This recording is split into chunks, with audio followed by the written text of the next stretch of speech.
और जितने भी बच्चे 2026 में ही अपना विज्ञान का पेपर देने वाले हैं तो उनके लिए video very very most important होने वाली है। देखो मेरे पर जो आज हम लेकर के आ गए हैं 2026 का विज्ञान का पेपर, और ऐसा पेपर जो कि मेरे पर जो बिल्कुल 100% रियल पेपर। इस पेपर को पढ़ करके मेरे पर जो आप लोग आसानी से पूरे नंबर लाओगे। पूरा पेपर अगर आप लोगों ने कवर कर लिया, पूरा पेपर अगर आप लोगों ने याद कर लिया तो समझ लो मेरे पर जो पहले टॉपर आप ही बन गए। बस आज का जो मेरा कोड है 815 VL का कोड का हम साइंस का पेपर लेकर के आए हैं। और जितने भी बच्चे क्लास 10th में, तो वो लोग इस वीडियो को अवश्य देखें। देखो मेरे जो इस मॉडल पेपर को पढ़ करके आप लोग आसानी से 70 में 70 नंबर लाओगे। बिल्कुल 100% गारंटी के साथ छप चुका है पेपर। 101% मेरे जो यही वाला मॉडल पेपर आएगा, कोई नहीं रोक पाएगा। एग्जामिनर भी अगर मेरे जो जमीन पर उतर है ना, तो वो भी इस मॉडल पेपर को आने से नहीं रोक पाएगा। देखो आज हम लेकर गए 2026 का विज्ञान का मॉडल पेपर। पूरा का पूरा पेपर पढ़ करके चले जाना, बिल्कुल छाप देना, ऐसा ही पेपर आएगा और बिल्कुल सेम एकदम यही पेपर आएगा, जिसका कोड रहने वाला 815 VL का कोड रहने वाला। मेरा जो पूरा पेपर लीक हो चुका है, बस अब क्या दिक्कत, अब तो पूरा पेपर मिल ही गया है। चलो देखो बात करते हैं, आप लोगों को पूरा पेपर में सॉल्व कराने वाला हूं। और सबसे पहले क्या करना है, यहाँ पर अपना अनुक्रमांक लिख देना है, यहाँ पर अपना नाम लिख देना, और 815 VL का कोड रहने वाला है। और मेरे पर जो पूर्णांक जो रहने वाला है 70 नंबर का पूर्णांक रहने वाला है। देखो समय जो रहने वाला, समय जो रहेगा 3 घंटे 15 मिनट, मतलब 15 मिनट जो होगा परीक्षार्थियों को प्रश्न पत्र पढ़ने के लिए निर्धारित है। शुरुआती के 15 मिनट आप लोगों को पढ़ना है और फिर इसके बाद जो 3 घंटे जो रहने वाले हैं, 3 घंटे आप लोगों को पेपर को सॉल्व करना है। चलो अब मैं एक एक करके सभी के सभी प्रश्नों को सॉल्व कराता हूं। तो सबसे पहले देखो क्या करना है, पहला काम आप लोगों को कराना है कि नोट। देखो पहले सबसे पहले आप लोगों को अपना नोट पढ़ लेना है कि प्रारंभ के 15 मिनट परीक्षार्थियों को प्रश्न पत्र पढ़ने के लिए निर्धारित है। मतलब कि पेपर देने जाना है, जब आप लोगों को यही वाला पेपर दिया जाए तो सबसे पहले यही वाला पेपर पढ़ करके आप लोग अपने मतलब 15 मिनट सबसे पहले आप लोग पढ़ लेना। मतलब ये पेपर तो आप लोगों को दोबारा पढ़ना पड़ेगा, पहले यहाँ पढ़ रहे हो, अब तो पेपर में भी पढ़ना पड़ेगा जब आप लोगों का पेपर होगा। बिल्कुल 100% छप चुका है पेपर। निर्देश नंबर पढ़िए कि निर्देश नंबर 1 कि प्रारंभ के 15 मिनट परीक्षार्थियों को प्रश्न पत्र पढ़ने के लिए निर्धारित हैं। मतलब कि जो शुरुआती के जो 15 मिनट जो होंगे आप लोगों को प्रश्न पत्र पढ़ने के लिए निर्धारित दिए गए। निर्देश नंबर 2 पढ़ेंगे कि प्रश्न पत्र 2 खंड आ तथा खंड बा में विभाजित होगा। मतलब कि जो आप लोगों का जो प्रश्न पत्र जो होगा, मतलब कि जो खंड आ और खंड बा में विभाजित होगा। अब खंड या जो निर्देश नंबर 3 है कि खंड आ तथा खंड बा 3 उपखंड का खा गा में विभाजित होगा। देखो आप लोगों का जो उपखंड का खा गा का मतलब है फिजिक्स, केमिस्ट्री, बायोलॉजी। अब निर्देश नंबर 4 पढ़ेंगे कि प्रश्न पत्र के खंड आ में बहुविकल्पी प्रश्न है जिसमें सही विकल्प का चुनाव कर OMR सीट पर नीले अथवा काले बॉल पॉइंट पेन से सही विकल्प वाले गोले को पूर्ण रूप से काला करें, है ना। पूर्ण रूप से गोले को पूर्ण रूप से भर दें, है ना। क्या होगा कि आप लोग प्रश्न पत्र खंड आ में जो होगा, आ में बहुविकल्पी प्रश्न होंगे जिसमें सही विकल्प का चुनाव कर OMR सीट में नीला अथवा काला पेन ले जाना है, लाल और हरा पेन मत यूज करना। अब बॉल पॉइंट सही विकल्प के गोले को पूर्ण रूप से भर देना। इतना सब कुछ करने के बाद फिर और आगे पढ़ना है, इतना सब कुछ करने का फिर और आगे पढ़ना है कि निर्देश नंबर 5 खंड आ में बहुविकल्पी प्रश्न हेतु प्रत्येक प्रश्न के लिए 1 अंक निर्धारित है। मतलब कि खंड आ में बहुविकल्पी प्रश्न होंगे और 20 बहुविकल्पी प्रश्न होंगे, सभी प्रश्न 1 नंबर का होगा। आप देखो आगे बात करते हैं निर्देश नंबर 6 के बारे में कि खंड बा वर्णनात्मक प्रश्न है। निर्देश नंबर 7 पढ़ेंगे प्रत्येक प्रश्न के सम्मुख उनके निर्धारित अंक दिए गए। मतलब कि जितना भी प्रश्न दिया जाएगा उसके सामने उनके अंक भी दिए गए हैं। निर्देश नंबर 8 खंड बा के प्रत्येक उपखंड के सभी प्रश्न एक साथ करना आवश्यक है। खंड बा के जितने भी प्रश्न हैं सबको एक साथ करना है और सभी प्रश्न एक भी मत छोड़ना। यहाँ पर निर्देश नंबर 9 कह रहा है कि सभी के सभी प्रश्नों को उत्तर आप लोगों को लिखना है। भले ही आप लोगों को अगर उसका आंसर नहीं याद है तो फिर भी आप लोगों को उसका आंसर लिखना है।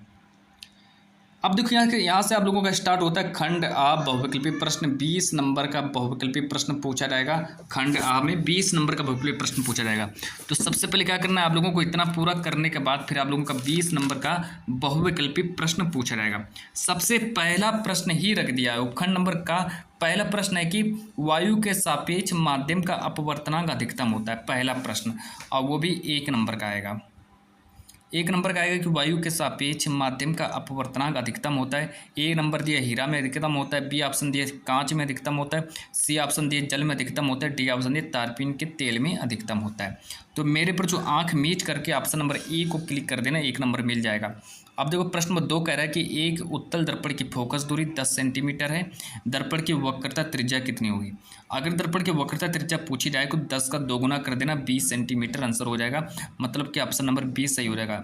1 नंबर का ये आएगा, 1 नंबर का ये, मतलब 2 नंबर आपके पक्के हो गए, 2 नंबर पक्के हो गए। अब देखो आगे बात करते हैं प्रश्न नंबर 3 के बारे में। प्रश्न नंबर 3 कह रहा है कि किसी वस्तु से बड़ा आभासी प्रतिबिंब बनाने वाला दर्पण है। किसी वस्तु से बड़ा आभासी और प्रतिबिंब बनाने वाला दर्पण क्या कहलाता है। देखो ए ऑप्शन दिया समतल दर्पण, बी ऑप्शन दिया अवतल दर्पण, सी ऑप्शन दिया उत्तल दर्पण, डी ऑप्शन दिया इनमें से कोई नहीं। तो मेरे पर जो प्रश्न नंबर 3 का जो राइट आंसर हो जाएगा, अवतल दर्पण को सही करके चले जाना, ऑप्शन नंबर बी को सही कर देना।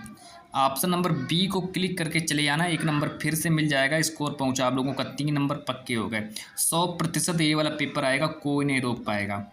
अब देखो आगे बात करते हैं प्रश्न नंबर 4 के बारे में कि मानव नेत्र द्वारा किसी वस्तु का प्रतिबिंब बनता है।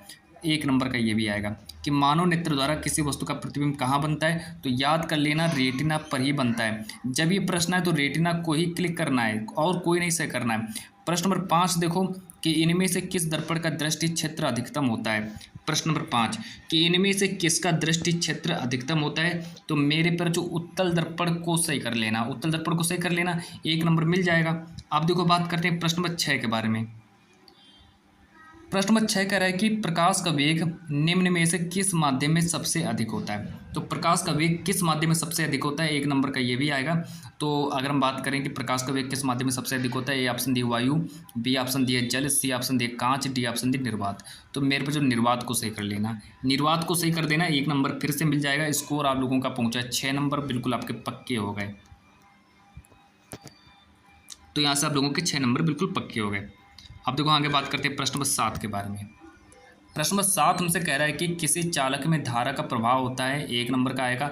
तो किसी चालक में धारा का प्रभाव होता है, तो मेरे पर जो ए ऑप्शन दिया इलेक्ट्रॉनों द्वारा, बी ऑप्शन दिया सेंटीमीटर, और डी ऑप्शन सी ऑप्शन दिया न्यूट्रॉनों द्वारा, और डी ऑप्शन दिया प्रोटॉनों द्वारा। तो लगा देना इलेक्ट्रॉनों द्वारा सही कर देना। ऑप्शन नंबर जो मेरा ए है इलेक्ट्रॉनों द्वारा सही कर देना, 1 नंबर मिल जाएगा। यहाँ से आप लोगों के भौतिक विज्ञान समाप्त होता है। भौतिक विज्ञान के 7 प्रश्न पूछे जाएंगे, तो भौतिक विज्ञान आपका समाप्त होता है। और अब स्टार्ट होता है आप लोगों का उपखंड नंबर खा स्टार्ट होता है। उपखंड नंबर खा को देखेंगे कि प्रश्न नंबर 8 हमसे कह रहा है। प्रश्न नंबर 8 हमसे कह रहा है कि अम्लीय वर्षा के जल का संभावित पीएच मान कितना होता है। संभावित ये थोड़ा गलत कर दिया है ना, कि अम्लीय वर्षा के जल का पीएच मान कितना होता है। तो मेरे पर जो 5.2 अम्लीय वर्षा का पीएच मान होता है, 1 नंबर का आएगा। आपका स्कोर पहुंचा 8 नंबर, आपके पक्के हो गए।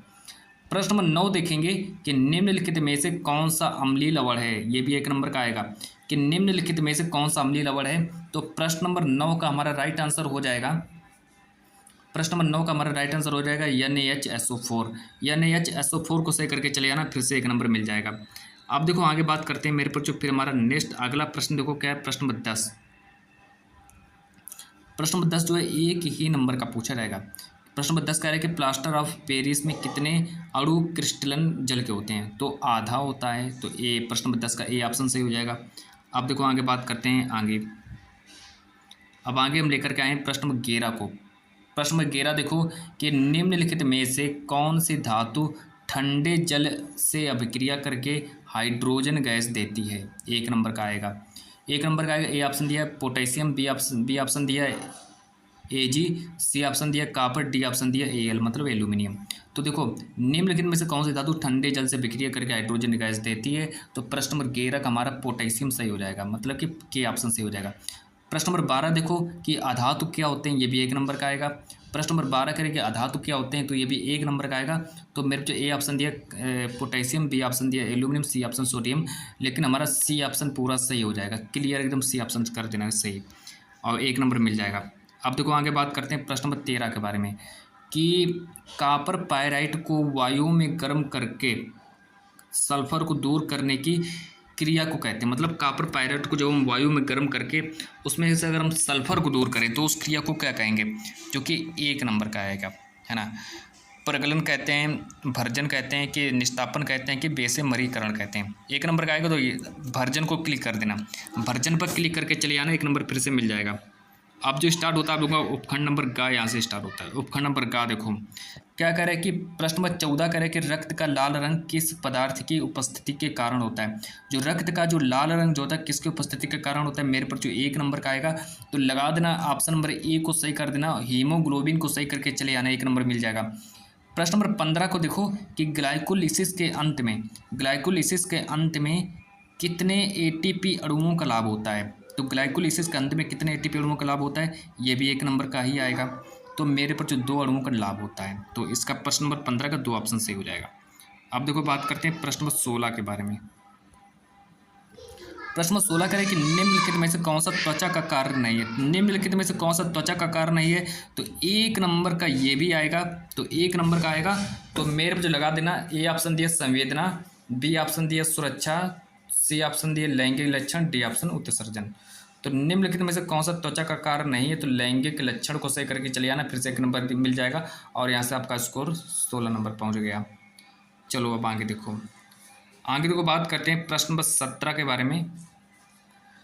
प्रश्न नंबर 17 हमसे करें कि द्वार कोशिकाएं कहाँ पाई जाती हैं। द्वार कोशिकाएं जो होती हैं कहाँ पाई जाती हैं। प्रश्न नंबर 17 ए ऑप्शन दिया जड़ों में पाई जाती हैं, कि बी ऑप्शन दिया रंध्रों में पाई जाती हैं, कि सी ऑप्शन दिया वात रंध्रों में पाई जाती हैं, कि डी ऑप्शन इन सभी में पाई जाती है। 1 नंबर का ये भी आएगा। तो मेरे जो ऑप्शन नंबर बी को सही करते हैं, रंध्रों में पाई जाती हैं। तो द्वार कोशिकाएं जो होती हैं रंध्रों में पाई जाती हैं, तो आप लोगों को बी ऑप्शन को ही सही करना है। अब देखो आगे बात करते हैं प्रश्न नंबर 18 के बारे में। प्रश्न नंबर 18 से कह रहा है कि पित्त रस का संश्लेषण होता है। पित्त रस का संश्लेषण कहाँ होता है, 1 नंबर का ये भी आएगा। ए ऑप्शन दिया पित्ताशय में होता है, बी ऑप्शन दिया यकृत में होता है, सी ऑप्शन दिया आग्नेयाशय में होता है, डी ऑप्शन दिया आमाशय में होता है। तो पित्त रस का स्रावण कहाँ से होता है, तो मेरे पर जो लगा देना ऑप्शन नंबर यकृत को सही कर देना, यकृत हमारा सही हो जाएगा, ऑप्शन नंबर बी हमारा सही हो जाएगा। प्रश्न नंबर 19 प्रश्न नंबर 19 देखो कि पतझड़ से संबंधित हार्मोन क्या होते हैं। 1 नंबर का आएगा कि पतझड़ से संबंधित हार्मोन क्या होता है, 1 नंबर का आएगा। तो आंख मीच करके ऑप्शन नंबर सी को सही कर देना, एब्सेसिक अम्ल जो होता है ये पतझड़ से संबंधित होता है ना। तो ऑप्शन नंबर सी को सही कर लेना। चलो प्रश्न नंबर 20 देखो जो कि 1 नंबर का ही आएगा। प्रश्न नंबर 20 कि मादा लिंग हार्मोन कहलाता है। ए ऑप्शन दिया एंड्रोजन, बी ऑप्शन दिया इंसुलिन, सी ऑप्शन दिया एस्ट्रोजन, डी ऑप्शन दिया इनमें से कोई नहीं। तो मादा लिंग हार्मोन जो होता है ये हमारा क्या कहलाता है, मेरे को जो एस्ट्रोजन को सही कर लेना, एस्ट्रोजन हमारा सही हो जाएगा। तो यहाँ से आप लोगों के 20 नंबर पूरे पक्के हो गए, यहाँ से आपके 20 नंबर पूरे पक्के हो गए। अब जो यहाँ से स्टार्ट होता है, अब हम आगे बात करने वाले हैं। अब जो स्टार्ट होता है वर्णात्मक प्रश्न खंड बा।